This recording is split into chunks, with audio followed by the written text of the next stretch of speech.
Welcome to the hottest real estate topics on the planet, keeping you up to date with all the creative ways to buy and sell real estate without bank qualifying, so anyone can build real income starting today. Here is another great show with Dealmaker Bill and Pete the Rookie.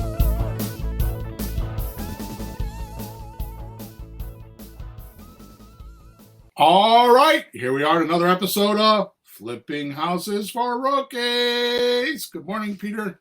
Good day, Bill, and everyone listening. Here we go. We are in episode number 369. Wow, we're cranking along with all these episodes.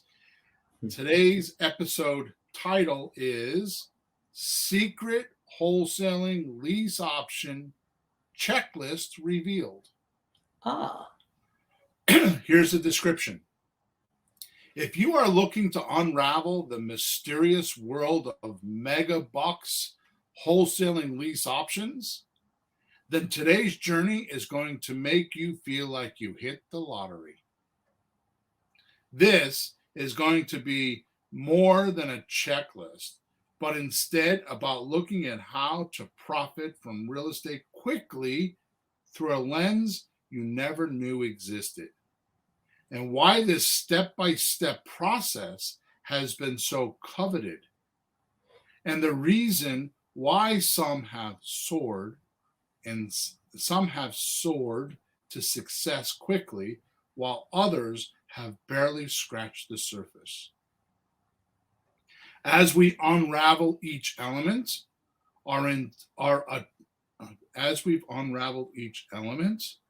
your attention will be gripped by a growing realization of the untapped potential that's been right under your nose the whole time. You'll find yourself rethinking strategies, questioning norms, and itching to dive into the world of wholesaling lease options. So, are you ready to uncover what's been hidden in plain sight? To embark on a journey that is not only promises just answers, but a whole new perspective on creative real estate and how it fits into your world? Dive in and let the discovery begin for you right now. Okay. Here we go. There's some bold promises there, Mr. Hawthorne. Yeah, I think I can handle it. All right, so first thing we're going to do is we're going to do the housekeeping stuff. I apologize to our weekly listeners, but I have to do it. Otherwise, I get slain by my youngest daughter, Emma. Dad, you didn't. Anyways, so here we go. So make sure you subscribe to us or like us wherever you're watching us or listening to us. That is very important for our social presence. We like that.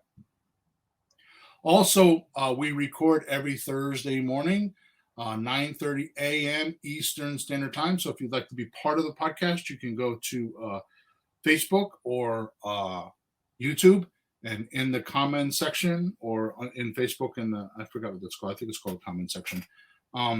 You could type in there a question, and it comes right to us directly. I only answer questions pertaining to the podcast because I don't want to distract our time. The podcast, if you've noticed, is timed for about an hour and 5 minutes every single week. So that's carefully designed that way. So if we get too sidetracked, then we make the podcast longer and we lose downloads and all kinds of things. However, if you do have a question outside of the podcast, I will gladly answer them. You could do one of two things. We have a platform on WhatsApp called Let's Talk Real Estate. There's about 100 people in there, so it kind of goes up and down, of like-minded real estate investors that trade deals and talk real estate, and they're all part of the group, and they're a bunch of good guys and gals, and they will help you. Or you can go to flippinghouses4rookies.com. Top right-hand side of the screen, there's a support link. Send that to me directly for a question for myself or Peter, and I will make sure that they get answered, usually fairly quick, usually within a day, and I make sure I help you. I get a lot of questions there, Pete, so I definitely help a lot of people. Sometimes it's just as simple as a deal structure. I'll have people that are on this podcast. We've had many people on this podcast reach out to us and tell us just what we've taught them on this podcast. Of course, with 369 episodes at this point, there's a lot of information. That means there's probably over 400 hours worth of material that you could listen to, right? And people have told us they've done deals just from listening to our podcast, right? And we've had a lot of that. So it is possible you'll get into a deal and have trouble and need some help, and I will answer your help to a point where I feel like if I'm coaching you, then I'll make you get into my coaching group. But other than that, it's cool. Okay. So you could do that on those platforms. So Topher says, hello, gentlemen. Hey, Topher. And Pete says it back. So welcome. Glad you're here. All right. So we're done with all that. Oh, the last thing is I put a link in the description that will help you with today's tools. So I'm going to go over a checklist. The only place to have that checklist is in our software. So I sent you there, if I'm not mistaken. I don't know. I don't remember where I sent you. I did it yesterday. I can't remember, but I sent you to where you can find the checklist. Okay. So here we go, Peter. Today's going to be a marathon. We have a lot to cover. I'll keep my remarks succinct. But first of all, you don't have to do that. But first, I want our listeners to know here on Bill's Planet, meaning my world, we don't call this structure wholesaling lease options, although that is what we are doing. It's called a slot deal, which means sandwich lease option transfer. Sandwich lease option transfer, which is what is that acronym, right? Is that right? Yeah, an acronym. Yeah, it's the initials of the words slot. Sandwich lease option transfer. Yeah. So in the beginning, Peter, if you remember, which I'm sure you do, it was a joke, right?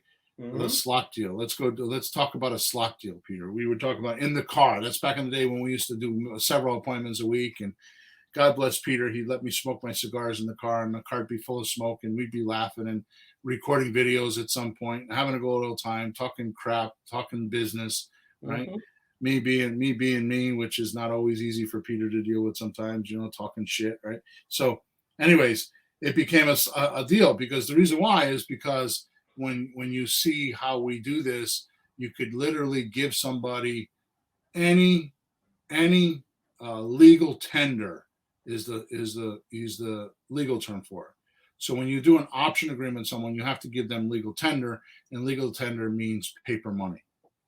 So it could be $1, it could be $10, it could be $20, it could be $50 or $100, right? Any legal tender. Yeah. So in the beginning, I used to give $10. The first time I did it, I gave a guy $10. I signed an option agreement, and 5 weeks later, I collected a check for $18,000. Right. So it's a certain time to do that kind of stuff, but when it happens, it's beautiful. So the reason why we call it a slot machine is because I said to Peter in the car, joking around, yeah, Peter, it's kind of like a slot machine. You put $10 in, you pull the lever, and 10,000 comes out. That's right. That's exactly what it's like, right? So honestly, this is how this deal works. You just put in your money and you pull the lever, and there you go. The money comes out. So what I like about it is a lot of people talk about wholesaling, where you just take something and flip it. Just kind of getting in the middle. This is more work, where maybe the seller's having trouble selling, he's over leveraged, and we're finding people who can't buy, and we help them out. It's really more of a service than just, let's see if we can make a quick buck. Because I don't like just straight wholesaling. Neither do you. This is a different animal, and it's good for everybody. Yeah, and also to your point, I mean, if we get too dissected or too distracted, but wholesaling as we know it in the industry is actually a misnomer, right? Because it's wholesaling ugly houses. So you need a significant discount to cover the holding cost and the cost of money and the cost of repairs and all that stuff, and it's got to cover your profit, and there's just that's what Ron LeGrand's Mayo formula does, the 30%, because it's R after renovated value times 70%. That 30% is supposed to cover all of that, right? And sometimes it does, and sometimes it doesn't. Yeah. That formula has actually got a flaw in it, because if you cover your private money in there, then your margins are usually pretty thin. Yeah. Okay. Anyways, so what we're doing is we're wholesaling pretty houses. So when you're wholesaling ugly houses, you have to send it to an investor that has capital, they have crews, they're in the neighborhood, they know where it is, all that kind of stuff, right? Yep. When you're wholesaling pretty houses, you don't need any of that. Most people don't realize about 80 or 81% of the population that is looking for a house today, excuse me, doesn't qualify for a bank mortgage. Mm. So that means that 80% or 81% is our pool of buyers. Where if you're flipping ugly houses, it's only 19 or 20% is a pool that could go get the money and cash you out. Well, wouldn't it be smaller than that because you're really looking for investors? Yeah, and even then, yeah. Yeah, so you're going to get really tight. Yeah. So, Yep. So when we sign an option agreement with the seller for 2 or 3 years, using the seller's asking price and current monthly payment with only a $10 deposit. So basically what's happening is we're not, and I did this podcast, how creative real estate actually works. I forgot the podcast name, a number, but we talked about what is creative real estate. Creative real estate is controlling what controls the property, and that's the paperwork. So a lot of times we're not dealing with the property. The property has nothing to do with it other than it's an excuse to write the paperwork. Mm.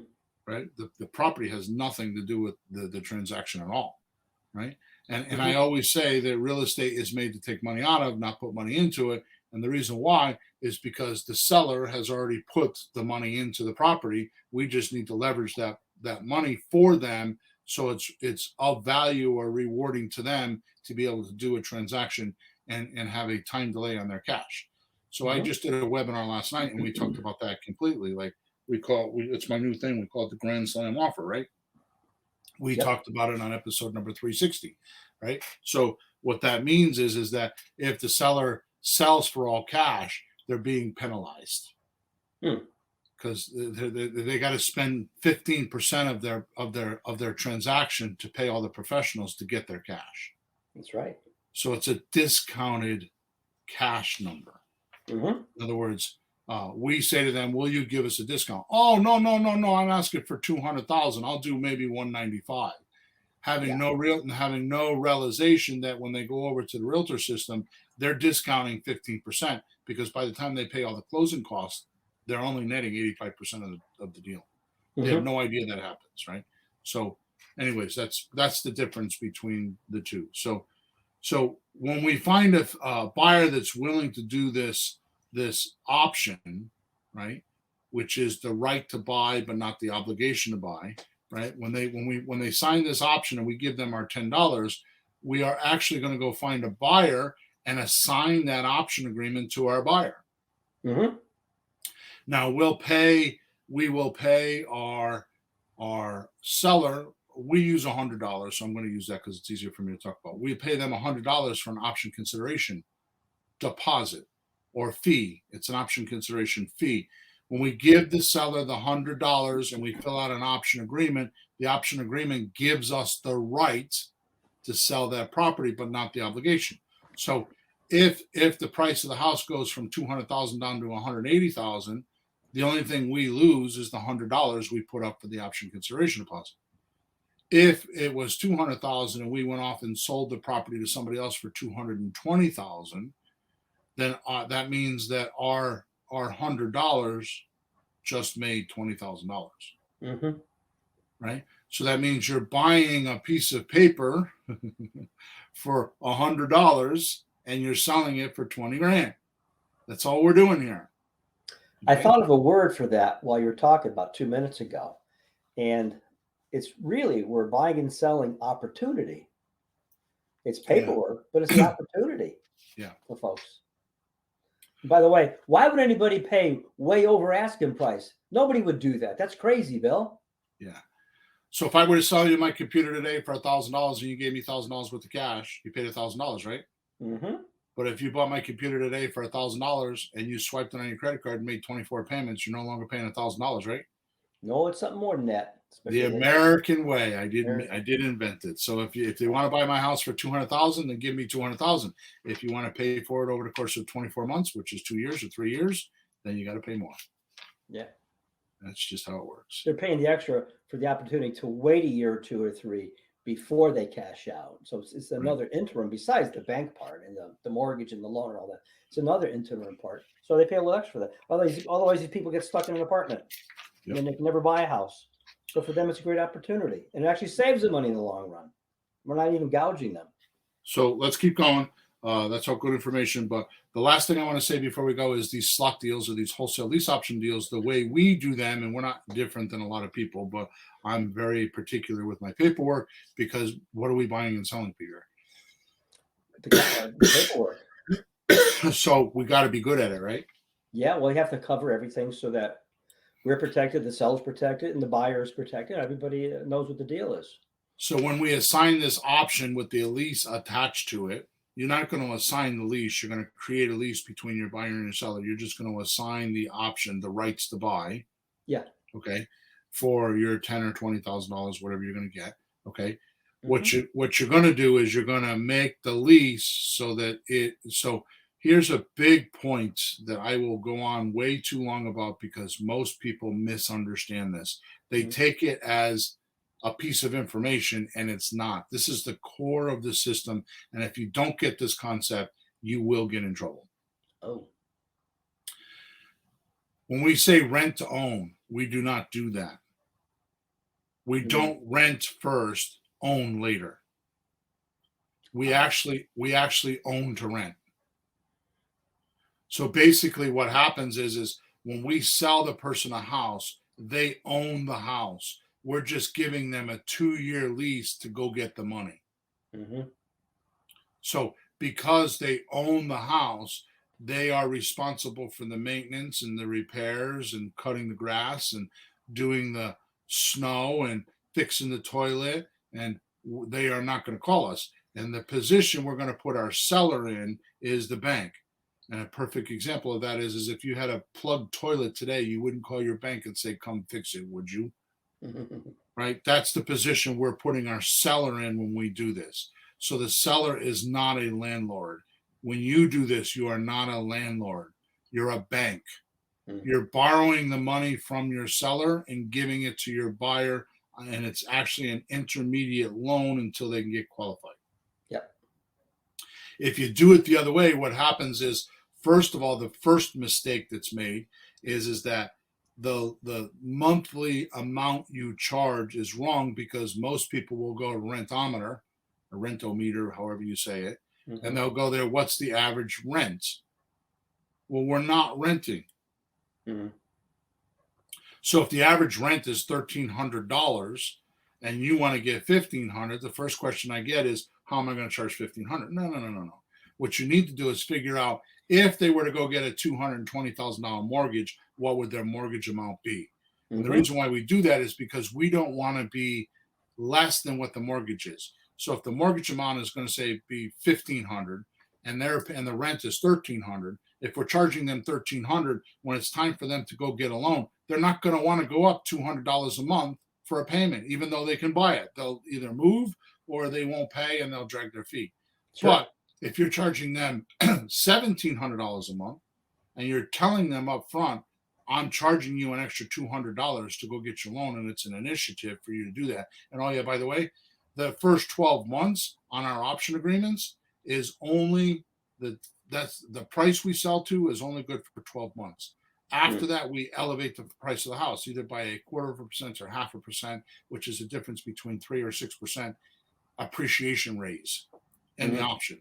So the sweet spot for them is in the first 12 months. They can pay what they bought with what we told them. We give them 12 months to go get a mortgage.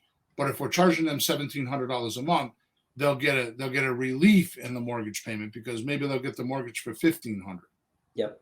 We want them to be motivated to go get the mortgage, otherwise they'll never cash us out. And in today's market, like with the rents going up, would you change the lease amount, like the second year, third year, if it goes on? I'm going to start doing that. I haven't figured out how. I need to talk to somebody about that, but I'm going to start doing that. Yeah. Yeah, because rents lately went crazy, so that you could get I have. We're way past time. I have someone that's been texting me for the last couple of days. This girl is extremely. She's actually a tenant. Um, I acquired her. She's been in this house when we bought this house 3 or 4 years ago, maybe 5 years ago at this point. She had been there for 9 years. Her and her husband. Oh boy. The house is kind of like ratty. You know, they're slobs. They've been there for now 13, 14 years. And so, anyways, I fixed the kitchen floor for her, but I told her I do not do this. I'm not a landlord.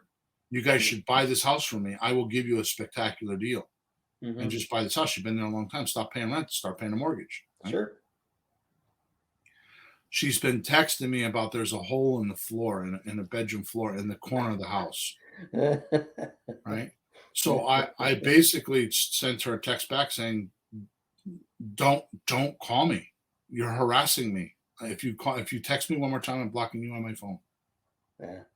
Because she's every day, 2-3 times a day. And here's the reason why. They're in a house that's worth $180,000 and they're paying $800 a month. Oh my God. And they've been there, and I haven't raised the rent in 5 years. And yeah, I have to go in and spend 30 grand on the house to fix it. But here's the point. Just what you're saying. They're paying $800 a month. The current rent on that property is between $1,300 and $1,500. No wonder she's complaining. She's getting away with murder. So there you go. Okay. So to your point, right? To your point exactly. If I had an elevated lease agreement in there, I wouldn't be in that position. Okay. All right. The checklist. Let's get down to business. We're a little bit longer. I'm going to have to move right along here. Okay. So here's what we're going to do first, Peeper. Peeper. Okay, Peeper. All right. So here's what we're going to do first. Before you do this checklist, you must have the following requirements done. And this is where a lot of folks miss the boat. So they're all worried about what are the steps and how to do the steps. But there is a prerequisite to every transaction that you need to make sure is in before you could do the checklist or do the deal. If you don't make sure these things are in, then what will happen is you will lose your customer. They will at some point ghost you, meaning they will disappear and they won't respond. So if you have people that are ghosting you, it's because your pre-qualifying step is out. Sure. You're not telling them enough about the deal. They're going somewhere else, getting that information and saying, "Oh, I don't want to do that. He lied to me." You don't want that to happen. You want to be upfront and transparent as much as you can, right? And oh yeah, by the way, I will tell you that most people, when you talk to them, oh, I have so much charge on this. I have so much built up anxiety and like so much like, oh my God. Most people, when you talk to them, aren't listening to you. They're thinking about what they're going to say next, or they're thinking about, they have some confusion, some words you use, and they're all stumbled up on like, what did he just say? Oh, yeah. Right? And it's just unbelievable. So even though you're explaining to your seller, this is how it works, they aren't getting it. So me personally, I've never said this out loud, never mind on a airwave with people listening to me. I keep it at a 3rd grade level. Yeah. I that's do. That's the correct grade. Because a lot of people just don't understand. Yeah. All right. So here's some prerequisites, and I'm not going to explain them in full detail. I'm just going to kind of tell you what they are. Sure. So the math in every deal. So there's 2 parts of every deal. There's math, meaning the money structure. So you make sure you know where your money now, money monthly, money later is coming from. A slot deal is money now only. It's not money monthly, money later, because you are going to do this transaction within 30 days. You're going to come into it, sign a lease. You're going to go find a buyer, and then you're going to put you're going to assign the lease to the buyer and you're going to assign the option to your buyer and then make a lease. So the transaction is there. So you are getting paid your profit for doing that. So you got to make sure that the owner does not owe more than 110% of the loan to value ratio or the market value. In other words, their loan to value ratio should not exceed 110%. So if the house is worth 100 and they owe 108, you could do the deal. Yep. I have too many coaching clients, and I can name their names that have tried. I had one guy that was told by another coach, by the way, which was a mistake. And I didn't, it was his coaching call. So I kind of just kept my mouth shut. But, the house was appraised at 550 and they're trying to sell it for 695. And then a month later, the student comes back and says, well, it was too much. Yeah. Okay. All right. So number one, that's number one. So number two, the seller's willing to have a delayed cash out. So the seller knows they're not getting money now. Okay. And if they want deposit money, the most I will do is 50% of my down payment. And I calculate my down payment at 3%. So right. I'm going to try for 5%. I'm going to ask for 10%. I often nowadays get 5% now and 5% in monthly payments that we call down payment assistance. Yep. Which, by the way, I just gave you a huge little secret there. Yeah. You think that's small, but boy, that adds up real good, doesn't it? So pay attention to this. You get an option agreement, right? Yeah. And the option agreement is for $200,000. You go find a seller that will pay you $220,000. They give, a buyer that will give you $220,000. Right? And they give you $10,000 now, and they give you $400 a month for 24 months, or $500 a month for 24 months for the other $10,000. So what had just happened? On a house you didn't even own, you have no documents on. All you have is this note, this unsecured note, and they're paying you $400 or $500 a month for the next 24 months, and the seller knows it. Yeah, well, they got their money, and we got our money. Now, first question I get is, what happens if they don't pay? They don't pay. So you don't owe anything to anybody. It's just more money in your pocket, or not more money in your pocket. So more money or not more. It's never less. It's not a problem. You already got paid. As you said earlier, the opportunity, right? So, yeah. So the point is that you, if they paid 10 payments and you got 5,000, so instead of getting 10, now you got 15. You just go as long as you can, and if they don't pay, you might try to scare them a little bit, but they don't pay. There's nothing you're going to do about it. Well, we don't own the house. We walked away from the deal. We put the buyer and seller together. They're doing the deal, and it's just like checks in the mail. So why not? But it also helps them because they don't have to borrow as much from the bank. Right. So it's not like we're just sucking money out of them. They borrow less from the bank. They have a less payment one of these days. So it's okay. Exactly. All right. So let's move on. So what I'm going to tell you is that this delayed cash out is no less than 24 months. Do not do 1-year lease options. They will come back and sting you in the butt every time, because a year happens in about 3.5 minutes. Okay. Yeah. So don't do less than 24 months. If you listen to episode number 260, it's called, I'm going to actually probably come out with a product with this in a little while, but I've been too busy with Creative REI Replay to do that. It's actually part of that system now. But you could we try to do 3-year lease options now, because, like, for example, I did a webinar the other day, and the house was a $200,000 house. Our offer to the seller was $280,000. Because by the time they got the closing cost elimination fees, and then they got cash flow, and then they got principal reduction, and they had IRS depreciation and appreciation, and ended up being $80,000. So we show them how they could make a shit ton of money by holding on to the property. If they were to sell a $200,000 house for cash, they would get $175,000. That's it. But we're going to show them how they can get $280,000. So it's in the presentation. It's in the script. If you go listen to podcast number 260, you can hear all of that. I actually do the role playing with you, Peter, and it's pretty cool. Oh, that was 360, right? What did I keep saying? 260? Yeah. Yeah. So thank you for correcting me this morning. Yeah, I don't have anything else to do but just watch the numbers for you. Okay, good. Well, I'm glad you're there. All right. So the seller knows, this is number 3. The seller knows that you're going to lease option the property to a buyer. So they know you're not living in it, that you're going to pass it on, and you're going to, and it's not a sublease. It's just passing the deal on. So if you agree to pay $1,700 a month, your buyer is going to pay $1,700 a month. Okay. If you agree to 2 years, your buyer is going to agree to 2 years. It's actually kind of funny, Peter. This is a play on words, but it's kind of like a subject to for leases. Right? Whoa, wait a minute. So you Wow. sign a lease. You sign a lease with your seller, right? Yeah. And you give it to your buyer subject to your lease agreement. Oh God, you had to say that. Not my. I didn't need that. You take that back. All right. So the seller knows that your fee, and we don't call it a fee, your profit is coming from the buyer between the difference of what you sell for and what you pay him or her. Yeah.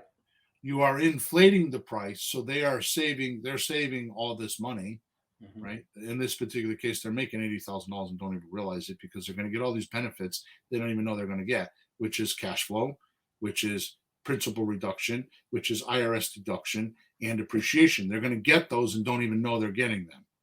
And they will never add them up. They're going to get them no matter what. Jeez. Man, what if they did their own taxes, never went to an accountant, never even found out? Exactly.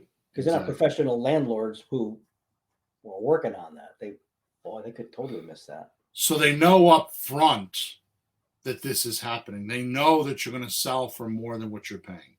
You say, I'm going to get, the reason why I'm not charging you any money, Mr. Seller, is because I'm going to get the buyer to pay my fee. You don't have to pay my fee. You can save all your money. They're going to like that because they owe $200 and they need to sell for $200, or they're free and clear and they're just trying to get every little last nickel out of it because they've been saving like a savings account for the last 30 years and they feel like they should just get all the money.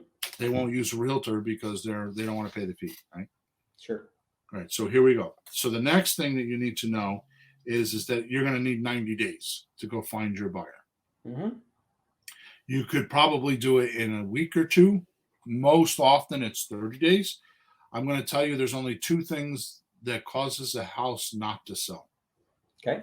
The price is too high or it's dysfunctional, meaning that there's a bathroom in the middle of the swimming pool, right? Yeah.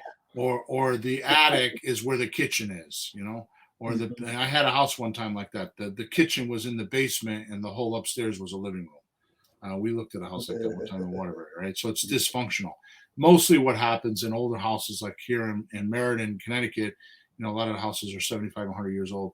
What happens is there's bedrooms without closets, or you got to walk through one bedroom to get to another bedroom. There's no hallway, because there was one big bedroom and somebody put a wall in the middle of it for their kids, and it's considered, 5 bedrooms when it's really only 3 bedrooms. And so the only reason why you normally don't sell is because of price or dysfunction, right? So sign a 90-day agreement. It's better to over deliver by coming in early than to say I'll do a 30 and have to go look for an extension later. Okay? So the other thing the seller needs to know is they're going to have a final say on who you pick for the person that is going to lease from them. So what we use is I use apartments.com to advertise my properties. I get a lot of deals from there. And in there, I think they now charge $30, $25 or $30 for a background check.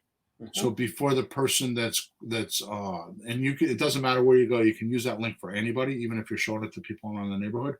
You send them the link and they pay the $30 or whatever apartments.com charges. And they do a background check for you. And the background check is good because it checks obviously credit, it checks eviction, it checks sex crimes, it checks court hearings, it checks criminal record, it checks drug, if there's a way to any drug related stuff, it checks all that stuff. And so you're going to get that report before you pick your seller, and you're going to bring that report to your seller and say, hey, here, I would pick this guy or girl because, and that'll show you, it will also show you their, not always, but often it'll show you their moving history. So where they've been in the last 10 years. That doesn't always show up. If it's available, you'll get it. If it doesn't, then you won't. But sure. So in essence, the seller will have the final say on who who's doing the deal with them, right? So you need to tell them that, right?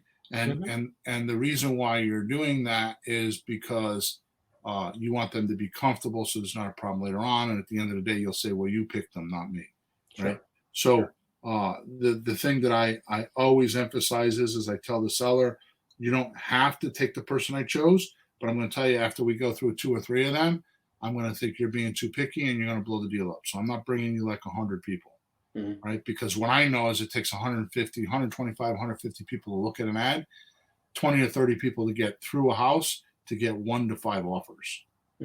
So I'm not going to have my seller blow through my 1 to 5 offers and say, "Bring me somebody else," because I'm not going to do that. Because it's kind of like, what is the word I want? The climax has already occurred.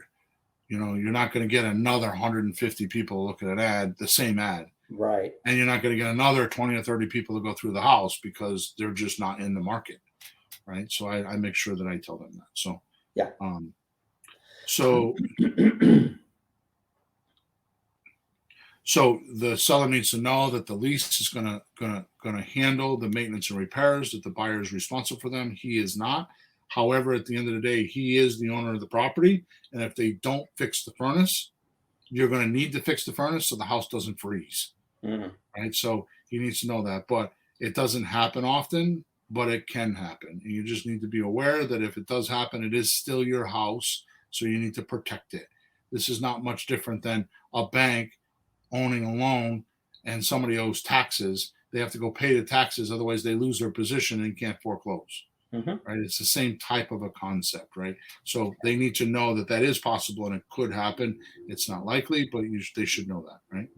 Hey, is there anything in the paperwork that says large problems that are not just, happened yesterday, like a furnace is a longer term thing? Is there anything in the lease that says that the owner would help or participate? No, it does have some language for the least amount, but not the most amount. Which, by the way, if that does happen, you put the furnace in, say it cost you $5,000. I add it to the price of the house. So when they buy me off, I get paid at the end. So I'm not losing money. I'm just putting it up, right? Okay. Yeah, it's their furnace in the end. Okay. All right. So the other thing is the property doesn't need major repairs because you're not going to put money into a deal. You can't protect the money. So you're not going to go put $5,000 or $10,000 into the property so you can go lease option. Because you put $10,000 into the property, and then all of a sudden the seller's like, I don't think I'm going to lease it anymore. After you put the 10 grand in, and he could do that legally. I mean, you could sue him, and there'd be a whole bunch of stuff. But I'm going to tell you right now, it's not going to be pretty. Yeah. So you're not going to put money into a property. These deals are only done with pretty properties. However, I will tell you, if it's a dated property, like a 1950s or 70s kitchen or 1990s kitchen, I do them if the price is correct and sell them on handyman specials. And we let the buyer actually do the updates. But the house has to be functional when you do that. Yeah. Meaning that the furnace and all, it has to be insurable. You have to be able to live in the property. Yeah. Okay. So that's another prerequisite. You should also get a bank statement from the seller to make sure that what he owes is correct. You don't want to have a problem where you sell a house for $220, take 20 grand. He owes 200. He has $100,000 payoff. To find out his actual payoff is 210. You don't want to have that happen. So you should check that. You should also check to make sure that the taxes and insurance are escrowed in the payment. So when he's making his monthly mortgage payment, everything's being paid, because realize that you're putting together an agreement between a buyer and seller, and you want to make sure that your seller can perform. Right. So you have to be the most ethical person in the room when you're doing this kind of stuff. So you need to make sure all that kind of stuff will happen. Right? Makes sense. Let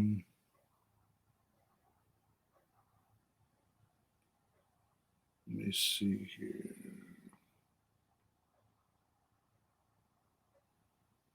Okay, so the last thing is I do not do anything on any transaction, whether it's this transaction or not. I do nothing on any of these transactions until I have a memorandum signed. A memorandum to me means that we're taking our verbal words and putting them in writing. So the seller knows this is our price that we agreed on. This is the monthly payment amount we agreed on. This is the term or the time that we agreed on. And if we talked about a down payment, this is the amount on the ground. I do nothing about that. I do nothing until I get that signed. Right. The reason why is because I'm not going to go looking at houses and thinking I got a deal if the seller has not agreed to all of that stuff first.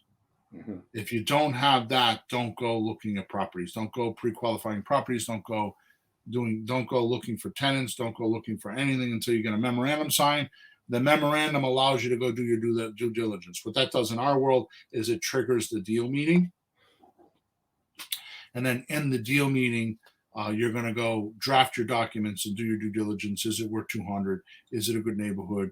Is it dysfunctional? Is the price going to be right? In other words, my language, is it going to be popular enough for you to go get a bunch of buyers? Right. Right. All right, good. So those are the prerequisites. So let's go through the actual checklist now. We've got about 20 minutes to do that, so I think we can do that. Mm-hmm. All right. So what triggers this checklist at this point, once you've got those prerequisites done, Mm-hmm. is the memorandum is signed. Right. This is what triggers this. In other words, you do not do this checklist or do these activities until the memorandum is signed. So that's step zero. Yeah, That's I step know zero. people are not going to listen to me and they're going to miss this point. Do not do the next 20 minutes of what I'm going to explain to you unless there is a memorandum signed. The seller it's a psychological thing. They have to sign off that they agree to this price, to this payment, to this term or time, and there is no deposit. Or if there is a deposit, you agreed on what the number is, and the deposit is not $20,000. Mm-hmm. It's 50% of 3%, so they get 1.5% of the sale of the transaction for a deposit at most. Mm-hmm. Right? You could push it to 2.5%, but you're just giving away your own money. Don't do it. Sure. Okay. All right. So I use DocuSign for all my electronic documents. So once you get your memorandum drafted, you can use DocuSign. There are many other systems that you can use. Basically, what you do is you fill out the document, you scan it into the system or into your computer, and then put it in the system, and it makes it so you can send it to them and they can sign it electronically.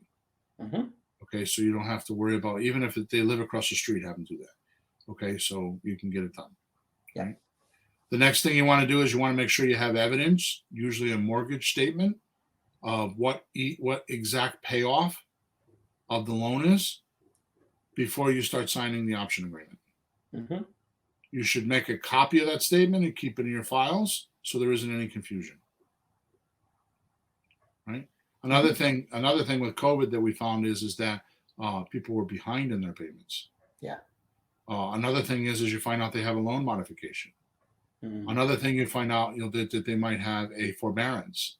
So the difference between forbearance and a loan modification, a forbearance means that the bank is trying to collect the past payments in a 12-month period or a 2-year period.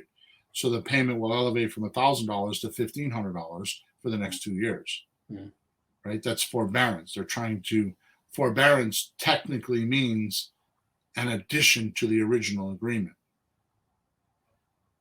Where a modification is different because they're going to take the past due balance and they're going to add it to the end of the loan, and they're going to modify or change the loan agreement. It's not an addition. They're going to change it. And usually what they do is they'll put it out to 40 years and lower your payment and get more interest on their part, obviously, but they're modifying the original agreement.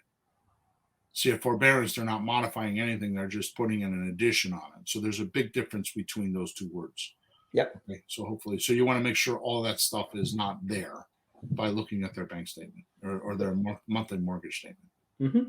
Do you also check to make sure the payment is correct? What he said. Yeah. Well, it doesn't have to be correct. I mean, I've had deals like this where, the payment is $1,800 and they're only charging me $1,400 because they're putting in $400 a month themselves. Oh yeah, as long as they agree to it, sure. Okay. Yeah. But you want to know because the more you know, the better you can construct the deal, right? Yeah. Well, if the payment is 18 and your deal is for 17, $100 got to come from someone. So Yeah, and I use that as a selling point because I tell my buyer, listen, the seller's he's paying $1,800. You're only paying $1,400, so I suggest you don't miss a payment because he might change his mind later. yeah, You know what I mean? Yeah. All right, so now you're going to draft your option agreement. Okay. Now, and you're gonna want to do it for 90 days. And like I said, you could use any denomination you want. We use 100. I strongly suggest you use 100. It's best that you send them. Well, I used to do it with cash, but it's best if you do it with a check now. Yeah. So that they can call it's called negotiating a check. That means that they actually cash the check and it's stamped on the back and you get it back. So make sure you make a photocopy of that check and put it in your file so you have evidence that they actually consummated the deal. Right. In case there's a problem later on. Okay. So what was I going to say about that? Something else.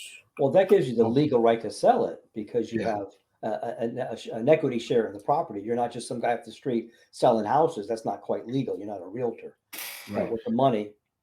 Right. So if you're new and you don't want to pay for a package like what we have, a documents package or coaching or expensive package, and you're new and you're trying to do this on pennies, which I understand, I would not stay there very long. If you're under the belief that you're going to do a deal without any help, I feel sorry for you because you're kind of really risking your shit. You're better off to pay someone like us or someone else to help you. Because you'll get more done quicker, right? You're not saving any money; you're actually losing money when you don't pay somebody. But that's here nor there. What you can do is you can just go out. I think it's called eforms.com. I think it's they say it's for free, but I think they charge $80 for the document or something like that. In any event, you can get an option agreement and get a lease agreement for them. Their lease agreement is not going to be like ours. It's not going to cover all the maintenance and the repairs and everything. It's just going to be a lease agreement. And then once you get that, you can go to a company called Legal Shield. And I think it's $25 a month. And you could submit the document. You'll get an attorney that's in your state, usually in your city. And you could take whatever documents you drafted and you can send it to the Legal Shield people and they'll tell you whether it's legal in that state. Okay, so there's a couple ways where you could do it on the cheap. I strongly, really, really strongly suggest you do a couple deals like that just to get going and get some cash in your pocket and then get somebody like us to help you and get the right documents and get the right forms, because if you do it the other way, I promise you, I've been there. I've done that. It will kick your ass. You'll be in court. You'll have problems. You'll have sellers managing. You'll have buyers. You just got to do it the right way. Remember, what is creative real estate, Peter? That's controlling what controls the property. And in this case, it's the paperwork. So spend the money, get the right paperwork, and do it correctly, because that's what creative real estate is, right? Well, that's what contracts are for, is to protect everybody involved. So you want to be sure you're okay. The other guy makes sure he's okay. If you make sure everybody is okay, nobody can complain. You don't wind up in court. Right. And everything's understood up front, like the memorandum, everything else. So you don't go anywhere until people agree. And they write that they agree. So you can't complain later. You agreed. Right. Okay. All right. So it's best, the next one, moving on, it's best to have the house vacant. So here's what happens. There's two ways you can sell this house. If it's vacant, you can have like we use an automated system in Creative REI Reply that just is amazing, because it gets them to show their driver's license and enter the house, and we give them lockbox codes and all kinds of stuff. And we have no trouble with people going in a vacant house. So when you do it vacant, you can do individual showings any time of the day. Yep. When it's not vacant, you have to group your showings together. So like everybody comes at Saturday between 11:30 and 12:30. And you show up physically. And somebody shows up. Somebody. When they're in the backyard, we do it. Sean does this. If Sean has a deal that he's not sure about, what he does is he'll sign a 30-day option agreement, and he'll get the seller to show the house. So what he'll do is because he's in Peru or in Florida and the house is in like Ohio, right? Yeah. So what he'll do is he'll send a bunch of people to the house between 12 and 1, and he'll be on the phone with the seller talking to him. Yeah. But it's still like an open house type thing. So Yeah. it's all at one time. Yeah. Okay. Right. And he'll be on the phone talking to the seller, answering questions, or just be on a Zoom call on the kitchen table on a computer. Yeah. Right. So either way, you can happen it. I will tell you that when the seller's living in the house, it's very hard to do this type of deal, but it can be done. And you know that because you've tried that too. Right. Yeah. Yeah. I used to go and be like the realtor. I'd show up, let him in. Yeah. Yeah. All right. So the next thing you want to do is you're going to want to get keys for the property so you can have access. Obviously, the best thing to do is to have boots on the ground if you're not there. Boots on the ground means someone can go there. They're within driving distance. We usually find them on Craigslist. A good place to find them is property managers. You can get a property manager to do this for you. Or believe it or not, a realtor would do it for you because you could pay the realtor 1 month's rent and they will do all this for you. Mm-hmm. The other thing, you might have problems. They might want a piece of the option agreement, which is what you need to avoid, but it does happen. Meaning they want a percentage of the option agreement when you get the money or in sell. You could also Thumbtack is a great place to do this. You can get like maintenance guys that do maintenance, handyman guys, Mm-hmm. right? That's another place to find them. You go on Thumbtack, or what is the other one? Angie's List. Angie's List is good. Rabbit.com. Oh, I hadn't heard that. Rabbit? Yeah, Rabbit, like a bunny rabbit. Oh, I haven't seen that one. So you just go on there and you just look for like handyman special type of guys, or hell, you could get bookkeepers. You know what I mean? You could get, those kind of people. Like a bookkeeper would be a great person to go show a house, right? Just have them because they'd be meticulous enough to do all the paperwork, right? All right, good. So once you get the keys for the property, you're going to want to make sure you put a lockbox on the front of the house, someplace that's visible. Don't put it on the house on the door all the way in the back that nobody can find, right? Especially if you're showing houses in the winter and it's snowy, right, where you live. And dark at night. Yeah, and dark at night. Yeah. So basically what you just do is you go on to Amazon.com and for like $25, $23, you buy a lockbox and you just ship it right to your boots on the ground, or if you're going to do it yourself in your backyard, you just ship it to your house. Mm-hmm. Also, Home Depot, Lowe's has them. I was just going to say Home Depot's and Lowe's has them too. Yeah. All right. So we actually have a property condition form that we use, but I'm not going to cover today. But you're going to want to document the condition of the property the first day you walk in it. Mm-hmm. So either you or your boots on the ground need to go to the property, and we have a checklist we use, but it's not hard. Just take pictures of everything. Take pictures of 2 or 3 rooms. I have an iPhone. My wife was bitching to me when I bought my iPhone. My iPhone was like $1,500 and I had to pay for it because I didn't put it on my plan. And she's like, "Why do you spend so much? You can go to AT&T and all that." Right? And I'm like, "Man, just leave me alone." The reason why is because I have 3 cameras on the back of my phone, and it takes unbelievable shots of the real estate inside. It has this zoomed out feature. It's called 0.5, and it zooms out and it gets the entire room.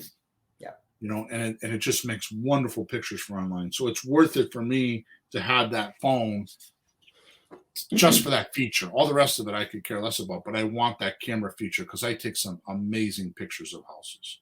Right? Mm-hmm.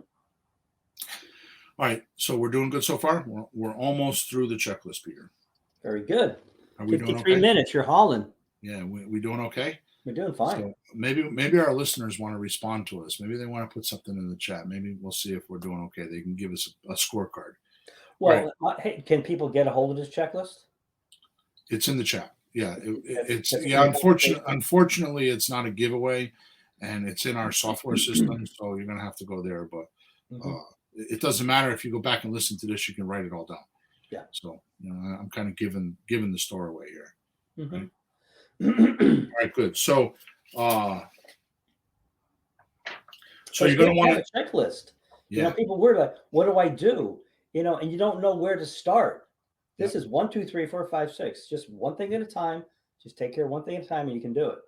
10 things at once, nah. All right. So you want to document the condition that the seller left you the property in, right? So you want to make sure that you take pictures or take videos You want everything, every little thing documented. Like when I say every little thing, I'm talking about turn the furnace on and video it running. Oh, yeah. Right? Yeah. Like run the hot water and say, ouch, the water is hot. Show the steam. Well, it's Yeah, like when you exactly. rent a car, you're supposed to like make sure there's no dings and dents and smash. So you bring it back and they say you did it and you did it. Right. Okay, so what I do is I have those pictures sent to me from my boots on the ground, Mhm. right? From a smartphone, they can email them to you. Or if the pictures are too big, the file's too big, you can use companies like Dropbox. I Mhm. use MediaFire. It's much better than Dropbox. MediaFire, it's free. Mhm. And you can upload files there. They can go get a free account. It's called MediaFire. Mhm. MEDIAFIRE. Okay. Yep. And they can send you the pictures. Good old John. Thank you, John. Lots of good nuggets. Mhm. John said lots of good nuggets. All right. So next thing is had the house cleaned. So I say don't spend money on a house. It's worth spending $200 or $300 to have it clean and smell good. Yeah. Peter's very good at this. I'm not as good as he is, but I just have the house clean. I strongly suggest that you do one of a couple things. You go to Home Depot or Lowe's or one of those places, or Walmart for that matter, and you can get those. What are they? Everglade or Everlade, whatever they are. Yeah, Everglade. Uh, Yeah, little scent things. Or and you plug them into the wall. The ones that plug into the wall. And I strongly suggest you get something that smells like cookies or baking. apple Okay. pie. Yeah, you don't want to get like vanilla or blackberry or what. No, you want to get a food one so it smells like something's cooking. Mhm. Okay. And then have the house clean and you're ready to go. At that particular point, the house is ready to be marketed and it's ready to be put on sale. Okay. And then we have another checklist for that. It's called the seller's checklist to market and show the property. I can go over that another time. I'll just give you some quick highlights. Like a lot of places, what we do is we put it on Zillow for rent, not for sale. Mm. We put it on Marketplace if you can. However, Marketplace is very fickle. I've had my account shut down 3 times and now they won't reopen it because I was selling a house. And they said, because I think it's because they put good credit, bad credit, no credit, that they consider that to be discrimination, the liberal bastards that they are. Yeah, but it's no credit, any credit, whatever. You're not discriminating. You're taking everybody. It makes no sense. So let's just get straight. Let's just get it straight, Peter. Let's Yes. just get it straight. Yes, sir. Zuckerberg and what's his name? Elon Musk are supposed to have a fight. Yeah, that's so And I hope the hell Musk kicks the living crap out of Zuckerberg because he deserves it, the little freaking weasel. So there's how I feel about I it. hope he squashes him. Yeah.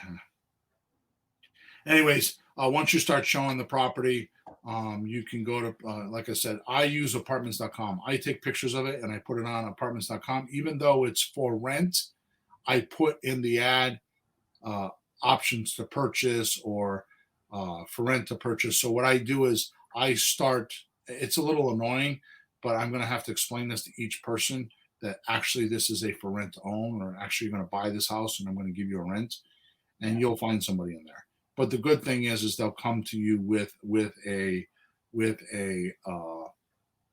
application already, and they will come to you with a background check done. Oh yeah, because you're looking for rentals, and you can't put it like a heading, like our usual house for sale. No bank can't put that. Doesn't get in there. I think it will, but I never try because I don't want to lose my account. Yeah, they might think you're misusing the account. Okay. In any event, if you're not going to do that, then we used to use screenthetenant.com or findtheseller.com. Those were who we used to use before they did that. Nowadays, Zillow even does it. Zillow even has a link to actually do the credit reports. Okay. So you're going to do all that stuff. You're going to start showing the house, sending people there, right? You're going to get buyers in the house, and then you're going to want to get them an application. And so when we do it in Creative REI Reply, what happens is people go to the house. We post it on those sites. People go to the house, and it automatically does it. So the only time we know anything is when somebody's standing at the front door and they're sending us a driver's license, and we have to approve to let them in, and when they send us an application. Mm-hmm. So quite honestly, if realtors knew how we showed houses, they'd probably send out the mob for us. They probably want to assassinate us because we don't do all the crap that they do, and we sell more houses than they do. Mm-hmm. So anyways, the last thing I want to say is once you set up your, this is a little golden nugget before we bug off here. Once you set up your seller and buyer together, I strongly suggest you encourage the buyer to go apply for a mortgage, an FHA mortgage, the first month or two, so they can find out why they've been rejected. And they have 2 or 3 years to work on it, so they can actually get a mortgage. Yeah. Right. Like for example, suppose it is credit, or suppose they owe $10,000. They got 2 years to spread out the payments to pay the $10,000. Right. Mm-hmm. You could go to. I used to use mycreditteam.com, but I don't use them anymore. I use Bedrock Credit out of Danbury, Connecticut. His name is Steven. I forgot his last name. He's really good because he not only does credit repair, but if you tell him I told you to call, he can not only do credit repair, but he will work with the client and get them ready. If they say they're getting qualified for a mortgage and they went and applied, and here's what's wrong, he will work with them to make sure that they do actually get help, and he'll work out a plan for them. He'll work with them on the credit, and he's not that expensive, like $300 or $400 or $500 or something like that. And the buyer actually pays for it. So the reason why I tell you that is because we tell our buyers we are going to help you get your credit fixed and get qualified for a mortgage. We're telling our sellers that we're going to do that for the buyers, and we tell the buyers. Now, I will tell you, most people don't do it. Out of sight, out of mind. Like I'm dealing with a property right now. A guy signed a 2-year lease with me. He's been in there 5 years. My loan is matured, so now I got to pay a $5,000 mature fee, which I wasn't expecting. I missed it. Oh, yeah. Really? Yeah, and he's looking to and I have to go refinance the property. And my seller actually has a purchase and sales agreement that I gave him a month ago, but he's just like not doing anything about it. So I know he's pissed off at me because he didn't know about the 3% increase. He forgot about that part. So if he doesn't do something soon, I will be talking to him about either you're going to execute or you're going to get out, because he's in a $240,000 option agreement, rent to own, and the property's worth $400,000. So I make $1,000 a month, but if I pull him out of there and put somebody else in, and I had an insurance claim on it, we just spent $100,000 fixing the house. Yeah, he's got nothing to complain about. Yeah. So, anyways, I hope that was helpful for you. I know I buzzed right along. I hope that was helpful for you. If it was, please give us a thumbs up or a like. If you're watching us on Facebook or on YouTube, give us kudos. I work hard to make sure you guys are getting the right information. If for some reason you want us to cover a topic, I would gladly entertain that. Just go to flippinghousesforrookies.com. Top right hand side is a support button. Just send me a support ticket, and I will gladly. I just randomly pick topics. So if you have something you feel like you want specific information on, go ahead. Hell, I might even get you on the podcast with us. If you want to be on the podcast with us and answer your questions, then we can arrange to have you on the podcast with us and actually interview us and have us answer your questions. So if you want to do any of that, just send me a support ticket and I will definitely entertain that. Actually, that would be fun as hell. So please like us, subscribe to us, leave us a comment, give us our report card. Don't forget to check the link inside the description. And we are over and out. Next time we will talk to you will be on episode number 370. And I don't have the title yet. So there you go. All right. Have a good week. Flourish and prosper. Thanks for tuning in to the hottest real estate topics on the planet with Bill and Pete. If you want to continue learning how to buy and sell real estate without money or credit, head over to flippinghouses.club for some cutting-edge real estate wealth tools. Or contact us at info@flippinghouses.club.